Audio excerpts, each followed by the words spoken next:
Muito obrigado por estar nesta mesa e vamos escutá-lo. Muito obrigada. Boa tarde a todos. Você perguntou por que eu falo tanto dos Açores. Eu ia te dizer que eu sou uma açoriana de 278 anos, mas a única vez que eu disse isso me dei mal, então não vou falar, não vou me explicar, vou ficar assim.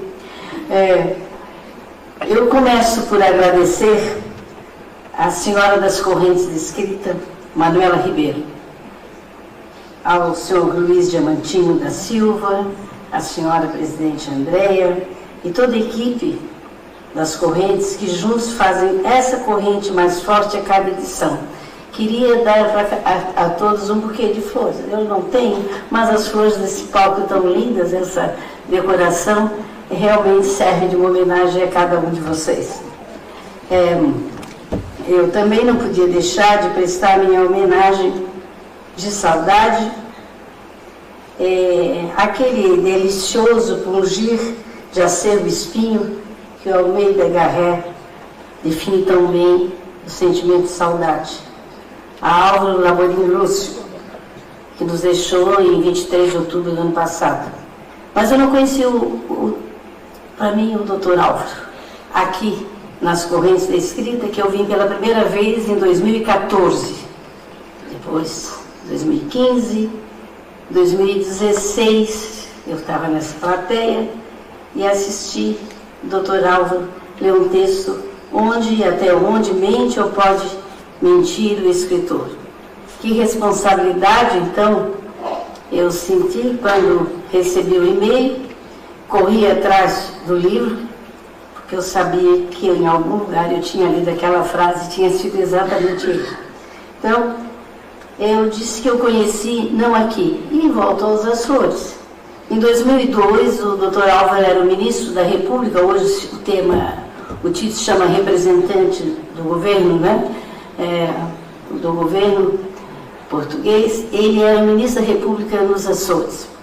E naquela ocasião, eu era secretária de Cultura da capital Florianópolis, de Santa Catarina, e nós fomos assinar uma geminação, um termo de geminação, cidades irmãs, Florianópolis e Ponta Delgada. E, sabe, um evento desse a minha cidade é maravilhosa, a minha também, e aquele troca salamaleque todos que acontece num ato administrativo e burocrático. Mas o Dr. Álvaro foi passada a palavra, como ele era a maior autoridade em tamanho e em importância política no momento, ele usou da palavra. E eu fiquei olhando aquele senhor falar de Cruz de Souza, poeta simbolista, nascido em Desterro, como assim chamava Florianópolis, no século XIX, morto com 20 e poucos anos, de tuberculose, um grande poeta, o nome que nós chamamos o príncipe do simbolismo brasileiro. Ali eu conheci o seu ministro. Depois vim encontrá-lo aqui, na Corrente das Escritas, e trouxe para ele um livro do Cruz de Souza Broquese. Então, não podia deixar de começar falando dessa saudade que deixa para todos nós e que do jeito dele tão simples fez amizade e deixou uma estima muito pessoal. Lembro até de um almoço no Barca com a sua esposa, Dona Maria João, e que ele, com toda simplicidade, pediu a sobremesa dupla, que era um creme, leite de creme, é isso. Mas eu também... Meu almoço. Eu ontem.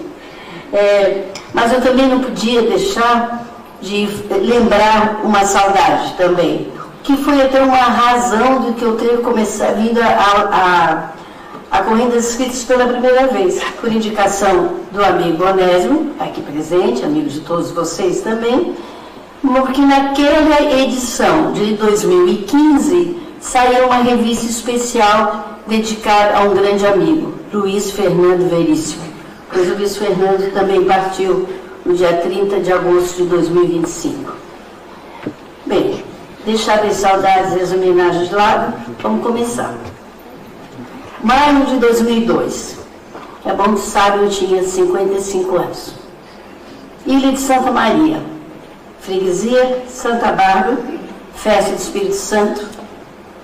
Lá estava para acompanhar as celebrações de acordo com as tradições da Ilha Primeira e fazia parte de um projeto meu, Açores e Ilhas do Espírito Santo. Uma tradição dos Açores e da comunidade da diáspora no mundo e não só.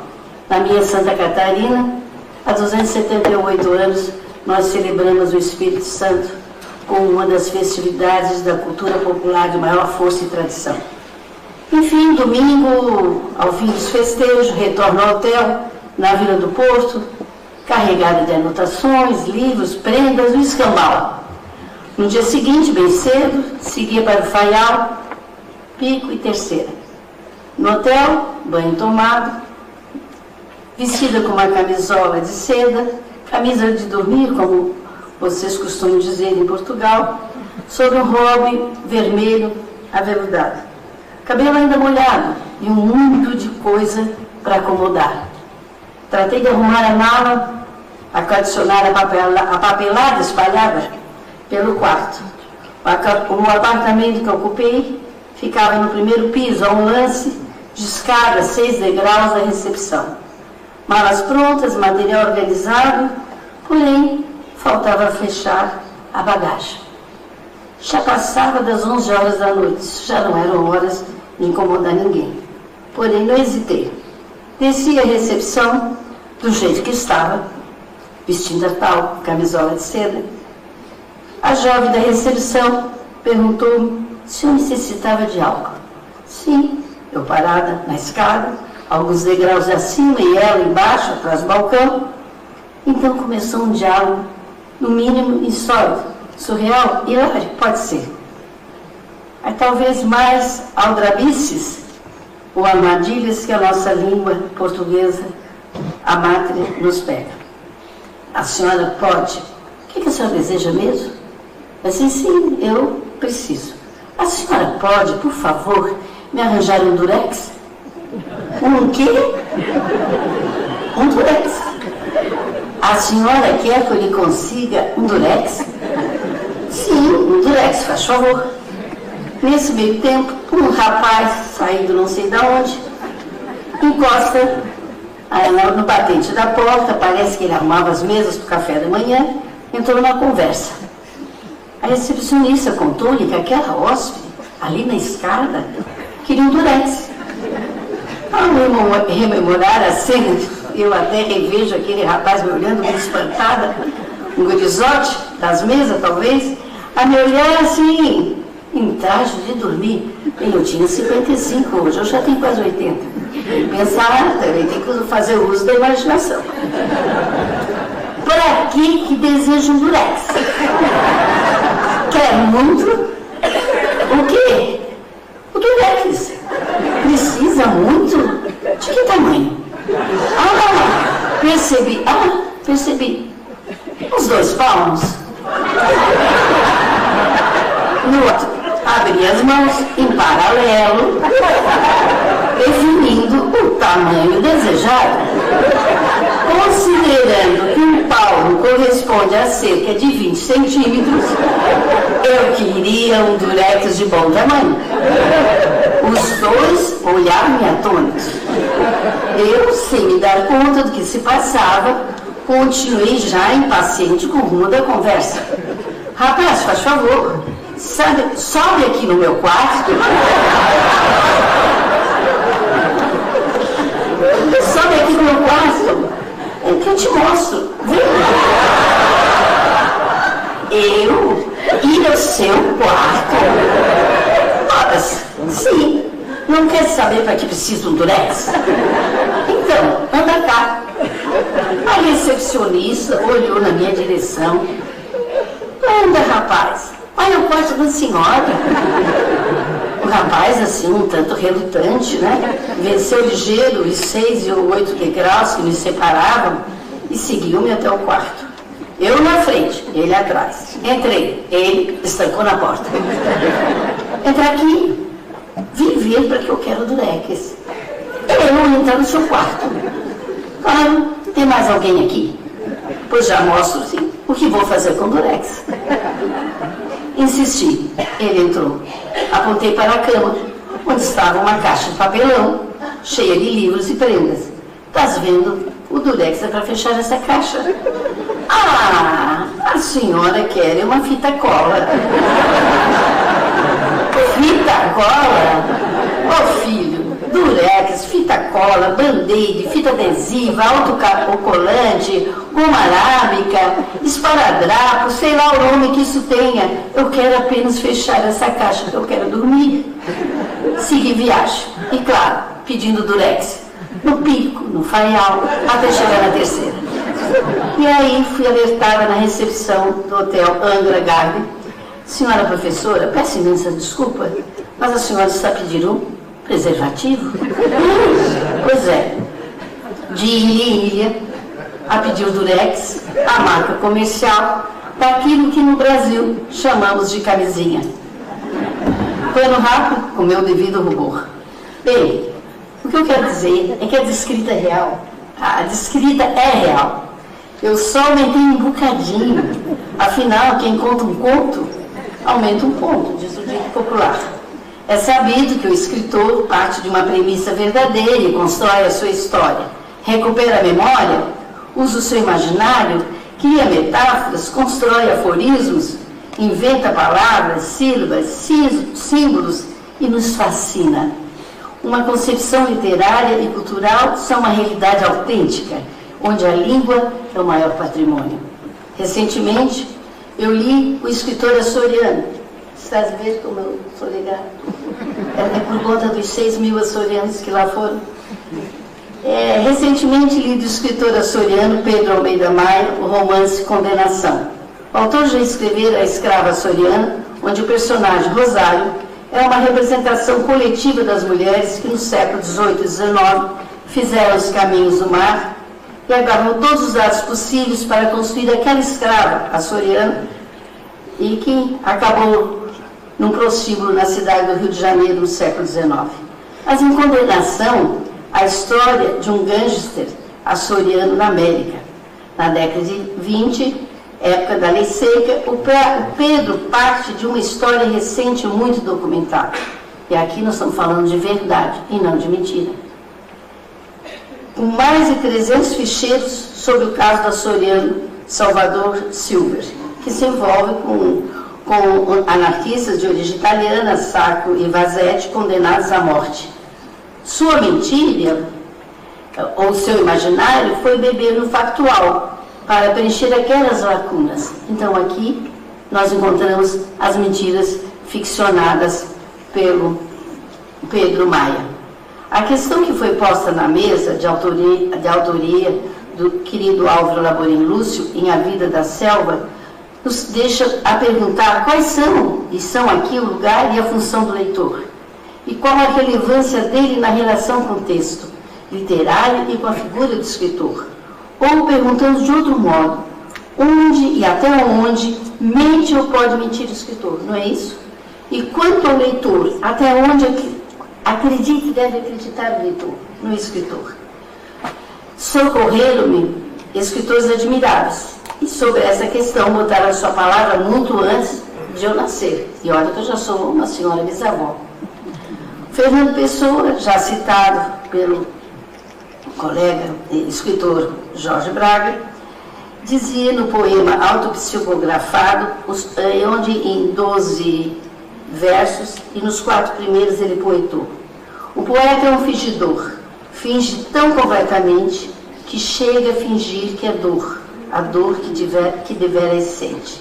Usa 3 vezes o verbo fingir, para enfatizar a ação, dando sentido significante da palavra e do seu fazer poético. Se fingir do verbo do latim, fingir, modelar, esculpir, construir, o próprio Pessoa afirma que a única verdadeira é a da construção, como aqueles artesãos de areia de fingir.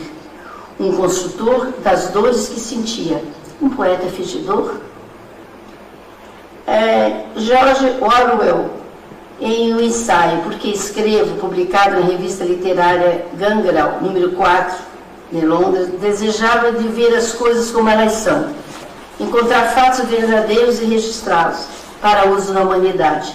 Não sei dizer qual das minhas motivações, dizia Orwell, é a mais forte, mas sei qual delas merece ser perseguida.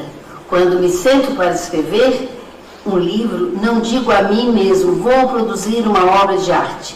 Eu escrevo porque há alguma mentira que eu quero expor, algum fato para o qual eu quero chamar a atenção. E a minha preocupação inicial é ser ouvido, é ser voz. Mas eu não conseguiria escrever um livro, continua Orwell, ou mesmo um longo artigo para a revista, se não fosse também uma experiência estética. A Revolução dos Bichos foi o primeiro livro em que tentei, com plena consciência do que estava fazendo, fundir o propósito político ao propósito artístico, estético, em um todo coerente. É dele também, como nós sabemos, 1984. E quando ele escreve a história, ele conta a verdade que ele sabia no caso da homenagem à Catalunha e aos homens que foram inocentemente mortos. William Faulkner, para mim, um dos grandes autores e que gosto sempre de voltar e ler muitas vezes, O Som e a Fúria, onde a sua prosa sensorial e a arte de mexer nas ideias, também falou da mentira. Afirmou que todo escritor é essencialmente um mentiroso, por isso tudo que ele escreve chama-se ficção, porque um escritor é alguém congenitamente incapaz de dizer a verdade. Eu vou ao Brasil, quase encerrando aqui, para falar da Ariano Suassuna, da Paraíba. O paraibano foi um intelectual, um romancista, um escritor incrível. Ele faleceu em 2014, pertencia à nossa Academia Brasileira de Letras. Ele também dizia, o escritor pode ser um mentiroso, desde que seja lírico. Ele próprio se intitulava um escritor mentiroso lírico. Defendia a mentira como imaginação, como verdade profunda. Ele não engana, ele revela. O escritor não vai atrás da mesmice. A invenção não é fuga da realidade e às vezes não é mentir. Eu confesso, eu minto, dizia Suassuna. Minto por arte. Se não existe, então eu minto. E ele dizia que estava criando que ele lá estava fazendo mel, num cruzamento de abelha com vagalume. Isso era muito bom, porque economizava luz. Então, a gente mente. No Alto da Compadecida, sua grande obra de 1955, os personagens João Grilo e Chicó chamavam a atenção. Perguntado a ele, poxa, uma obra daquela que representava a astúcia e a sobrevivência do nosso povo nordestino, Ariano disse que os seus personagens que ele mais se identificava era realmente com Chicó, porque ele mentia. Enfim, antes, já vou ao ponto final. E quanto ao leitor? Que mentira ou verdade os separam, aproximam os leitores dos escritores? E aqui uso a frase do próprio Álvaro Laborim Lúcio. É o encontro de quem escreve e de quem lê. O escritor mente e o leitor acredita? Uma cumplicidade, quase um acordo tácito. O Laborim chama de pacto. O pacto.